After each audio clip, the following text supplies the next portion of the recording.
Bonjour tout le monde, je suis ravie de vous retrouver dans cette nouvelle vidéo, une vidéo qui tarde puisque ma fille a 13 mois et je vais vous parler de mon troisième trimestre de grossesse. Mais comme on dit, tout vient à point à qui sait attendre. Voilà, j'avais noté quelques petites choses concernant mon troisième trimestre et j'avais quand même envie de vous faire cette vidéo parce que moi c'est des vidéos que je regardais énormément pendant que j'étais enceinte pour savoir un petit peu les symptômes, etc. au premier, deuxième et troisième trimestre.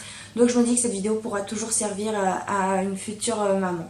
On va commencer à parler des symptômes. Donc concernant le poids, en fait j'ai tout pris au deuxième trimestre et beaucoup moins au troisième trimestre. Je ne sais pas pourquoi, je pourrais pas vous dire. Pourtant mon alimentation n'a pas changé, que ce soit au premier, deuxième, troisième trimestre ou même dans la vie en général. J'ai vraiment pas fait plus attention que ça, mais j'ai pris presque 6 kilos je crois dans mes souvenirs au deuxième trimestre. Un petit peu au premier aussi, mais vraiment le troisième trimestre j'ai pas pris beaucoup comparé au deuxième, et il y a même eu un mois dans ce troisième trimestre où j'ai même pas pris de poids du tout. Ce qui fait qu'au total de ma prise de poids j'ai dû prendre 12 kilos, ouais c'est ça, j'ai pris 12 kilos le jour où j'ai accouché, du début jusqu'à la fin j'ai pris 12 kilos, donc vraiment je suis contente parce que j'en ai pas pris 20, j'en ai pas pris 25 ni 30, je suis restée dans la moyenne on va dire, et au final j'ai pas eu de mal à trop les perdre quoi. Alors le dernier trimestre c'était juin, juillet, août pour ma part, c'était l'année dernière, je ne sais pas si vous vous souvenez, mais il y a eu de très très fortes chaleurs, il faisait très chaud, c'était limite la canicule, et j'avais d'énormes bouffées de chaleur, j'arrivais pas à dormir tellement il faisait chaud, elle me tenait chaud, j'avais les pieds qui gonflaient, je faisais énormément de rétention d'eau, je vous mettrai une photo par là si vous voulez voir. Mais vraiment j'avais les pieds mais énormes, je reconnaissais plus mes pieds, je pouvais marcher plus qu'en tatane, on aurait dit des pieds d'éléphant. Donc beaucoup de rétention d'eau, énormément de bouffées de chaleur, et puis surtout j'arrivais pas à dormir. Donc ce que je faisais c'est qu'en général je m'endormais dans mon lit, et puis au bout d'un moment il faisait tellement chaud que je me réveillais et j'allais dormir dans le canapé du salon de jardin quoi, sur le balcon. Et je dormais dehors, je n'en pouvais plus tellement il faisait chaud, mais ça me faisait du bien. Le seul inconvénient du coup c'est que je me faisais manger par les moustiques. Bon bien sûr les réveils pipi toujours aussi fréquents voire plus, donc ça casse le sommeil.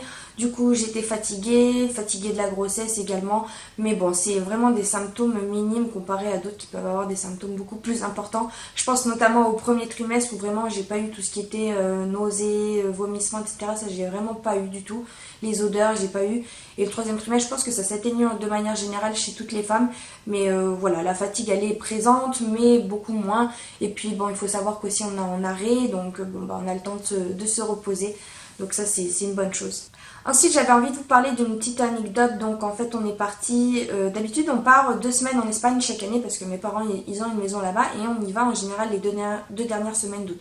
Sauf que j'étais censée accoucher le 20 août, donc on s'est dit quand même, on a franchement longuement hésité, est-ce qu'on part, est-ce qu'on part pas, est-ce qu'on part, est-ce qu'on part pas, et on est parti quand même la deuxième ou troisième semaine de juillet je crois, donc j'en étais à 8 mois de grossesse.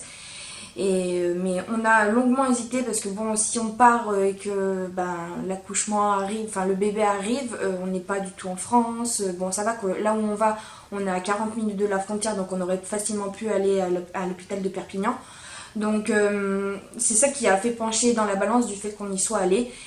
Et l'avantage c'est que je n'ai pas conduit ni l'année ni le retour, donc John merci beaucoup il a tout fait, mais bon c'est vrai que conduire quand t'as le gros ventre comme ça, que t'as de temps en temps des petites contractions etc, c'est pas terrible, et puis c'est pas bon pour le bébé etc, puis ça favorise un accouchement aussi de conduire. Donc c'était aussi une des raisons pour laquelle on a hésité à partir en Espagne, mais bon on est parti quand même. Moi je suis restée tranquillement de mon côté passager, à tricoter, à lire mes bouquins etc. Bon, le voyage se passe, tout se passe bien, et puis bon, en fait, à chaque fois qu'on marchait un petit peu trop longtemps, j'avais vraiment des douleurs en bas du ventre, mais des douleurs très très très fortes, très vives. Et en fait, à l'époque, je ne savais pas que c'était des contractions. Pour moi, c'était des douleurs ligamentaires, comme j'avais un petit peu eu lors du second trimestre. Il me semble que j'avais de temps en temps un petit peu ces douleurs, mais c'était léger. Là, c'était un petit peu plus fort. Mais je me disais, c'est pas possible que ce soit des contractions, parce que moi, les contractions, vraiment, j'imaginais ça comme horriblement mal. Vraiment, on criait, etc. Quand c'est une première grossesse, on ne sait pas forcément ce à quoi ça ressemble. Et là j'avais ces douleurs un petit peu plus fortes que celles du deuxième trimestre, mais pas, ça va, c'était quand même gérable entre guillemets. C'était moins gérable quand en fait je marchais, même pas longtemps en fait, quand je marchais 5-10 minutes continuellement pendant 5-10 minutes, j'avais des douleurs, mais vraiment des grosses douleurs. Et il fallait que je m'asseye. Alors je m'asseyais en plein milieu de la rue. Alors les passants ils me regardaient, j'étais perdue dans l'Espagne. Les passants ils me regardaient avec ce gros ventre en train de m'asseoir par terre. Et bon, pas par terre, mais des fois je m'asseyais sur des bancs, des fois sur des trottoirs, là où je pouvais. Et ce qui fait que on a fait beaucoup de plages heureusement. Mais quand on partait un peu faire les magasins ou visiter une autre ville, etc., c'est vrai que ça compliquait les visites parce que toutes les 10 minutes je devais m'arrêter pendant bien 5-10 minutes et je repartais et puis 10 minutes plus tard je devais m'arrêter, etc., etc. Et puis il faisait extrêmement chaud aussi, donc ça arrangeait pas les choses. Moi je transpirais énormément. Et puis je me rappelle d'une fois où on est parti dans le centre de la ville où on était et carrément j'ai dû m'asseoir carrément en plein milieu de la route, j'en pouvais plus vraiment, ça me faisait extrêmement mal. On s'est même posé la question, est-ce qu'on va à l'hôpital, qu'est-ce qu'on fait? Moi j'avais pris tous mes papiers avec moi, mais je les avais laissés à la maison, on logeait à ce moment-là. Donc il aurait fallu retourner à la maison, récupérer tout mon dossier de maternité, de grossesse, etc. Trouver un hôpital à Rosas, parce qu'on était à Rosas, mais en fait l'hôpital il est à Figueras, donc c'est dans la ville à côté. Est-ce qu'on va à l'hôpital de Figueras? Est-ce qu'on va à l'hôpital de Perpignan, sachant qu'il y a 40 minutes de route? Qu'est-ce qu'on fait? Vraiment, je disais, attends que ça passe, ça va passer, et ça passait pas, puis au bout d'un moment, du coup il y a deux femmes espagnoles d'une gentillesse, mais vraiment celles-ci, je les remercierai jamais assez pour ce qu'elles ont fait. Elles se sont arrêtées parce qu'elles m'ont vu que je ne pouvais plus, que j'étais enceinte, que j'étais assise par terre dans la rue. J'étais vraiment assise sur le trottoir au bord de la route. Hein. Vraiment, j'arrivais plus à avancer, j'arrivais plus à bouger. Et elles se sont arrêtées, elles m'ont proposé de l'eau, elles m'ont proposé de m'asseoir dans leur voiture. Elles nous ont même proposé de nous amener carrément à l'hôpital de Figueras. Et je sais pas pourquoi, j'avais pas envie d'y aller. C'est bête, je sais pas pourquoi. J'avais pas envie d'y aller, donc je disais juste que ça va passer. Et en fait, plus le temps passait, plus les douleurs partaient. Donc voilà, je n'ai pas accouché en Espagne. Ensuite, j'avais envie de vous parler de la dernière échographie qu'on a faite. On a vu bébé Swan dans mon ventre pour la dernière fois. John il a même pris une vidéo, j'essaierai de la retrouver et voir si je peux pas inclure des petits instants de cette vidéo, mais on la voyait vraiment ouvrir la bouche, jouer, bâiller, etc. Donc c'était vraiment un très très joli moment. Le bébé a été estimé à 3,5 kg, voilà, un bon bébé. Et elle avait déjà la tête en bas, mais ça je crois qu'elle l'avait déjà au deuxième trimestre. Mais voilà, tout se présentait bien, tout allait très très bien. Ensuite, j'ai eu un rendez-vous avec l'anesthésiste à l'hôpital directement. Alors, il faut savoir que à chaque fois que j'avais un rendez-vous concernant ma grossesse, je prenais à chaque fois mes papiers. Le dossier maternité, vous savez, les papiers, les échos, les prises de sang, etc. etc. Et cette fois-ci, je ne l'ai pas pris, d'une part un peu à cause de l'oubli, et puis d'autre part parce que je m'étais dit aussi que voilà, c'était un rendez-vous anesthésiste, c'était pour moi, pour mon corps, pour voir combien il fallait doser l'anesthésie, etc. Donc je m'étais dit, ça n'a pas à voir avec la grossesse. Mais grossière erreur de ma part, que n'ai-je donc pas fait là? Donc je suis arrivée à mon rendez-vous, la femme, l'anesthésiste, trop désagréable. Trop pète sec, trop sèche, trop hautaine, j'ai pas du tout aimé. Et bon, elle m'a limite engueulée parce que j'avais pas pris mon dossier, quoi. Et vraiment, ça a duré bien pendant 5-10 minutes. Mais comment ça se fait? Vous avez pas pris votre dossier, nanani, nanana. Moi, je savais pas quoi lui répondre, je savais pas trop où mettre, j'ai essayé de me défendre comme je pouvais. Mais vraiment, limite, elle m'engueulait. Bon, là, j'ai rien, je peux pas faire grand chose, nanani. Bon, venez quand même, maintenant qu'on y est, on y est, nanana. Je vais voir votre dos, tout ça. Mais bon, comme je ne peux pas faire grand chose, vous allez quand même devoir faire une prise de sang. Vous y allez aujourd'hui, puis il faut que j'ai les résultats aujourd'hui. Trop relou, quoi. Donc elle m'a ausculté, elle m'a fait baisser le dos, elle a regardé ma colonne vertébrale, parce que moi je voulais une péridurale, donc forcément il faut qu'elle regarde si elle peut bien piquer au bon endroit, pardon. Et voilà, donc j'avais envie de vous parler de ça parce qu'en fait tous les rendez-vous que j'ai eus par rapport à ma grossesse se sont tous très très bien passés, d'un très bon accueil, les personnes étaient très gentilles avec moi, enfin voilà, adorables, sauf l'anesthésiste. Et dans ma tête, je suis ressortie, je me suis dit J'espère que c'est pas elle le jour où je vais accoucher, quoi, parce que si c'est elle, laisse tomber, enfin ça va me gâcher tout mon truc. Si c'est pour qu'elle me parle comme elle m'a parlé là, c'est censé être le plus beau jour de ma vie, c'est pas pour que tu me le gâches, surtout que je suis quelqu'un de plutôt susceptible, donc voilà, j'aime pas trop quand on me parle comme ça. Et puis enfin, la dernière chose dont j'avais envie de vous parler, c'est de ressentir son bébé dans son ventre. C'est vraiment un moment magique, on le ressent de plus en plus. Le deuxième trimestre, on le sent bien sûr, c'est très beau, mais bon, au troisième trimestre, tu t'habitues et j'avais cette peur de l'accouchement, je vous dis pas, j'avais une réelle peur de l'accouchement, d'avoir mal, parce que c'est notre première expérience, alors la seule chose à laquelle on se réfère, c'est la douleur de nos règles. Et moi, j'ai toujours eu des douleurs de règles très très très importantes. Ça va beaucoup mieux depuis que je me protège, que je prends la pilule ou l'implant.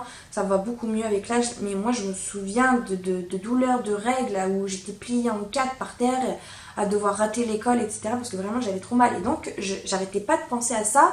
Et je me disais, mais c'est ça en pire, beaucoup pire. Et donc, j'avais cette peur de l'accouchement. Et donc et puis j'étais bien, en fait, j'étais bien avec mon gros ventre. Franchement, je crois que je pourrais être une poule pondeuse. Si je pouvais faire des enfants tout le temps, je crois que je le ferais. Malheureusement, bon on peut pas faire 40 enfants, hein. On va s'en contenter que 2 ou 3, on verra. Mais ouais, moi j'ai adoré être enceinte et j'avais peur de ne plus en fait me sentir enceinte. Enfin, je sais pas comment vous l'expliquer, rien que d'en parler là, je me remémore en fait moi il y a 1 an avec ce gros ventre et ça m'émeut parce que j'aimais tellement ce sentiment, je sais pas, j'étais bien en fait, j'avais beau être grosse, j'avais beau avoir les pieds gonflés comme des éléphants, j'avais beau mais je me sentais bien, je me sentais belle et je me sentais heureuse surtout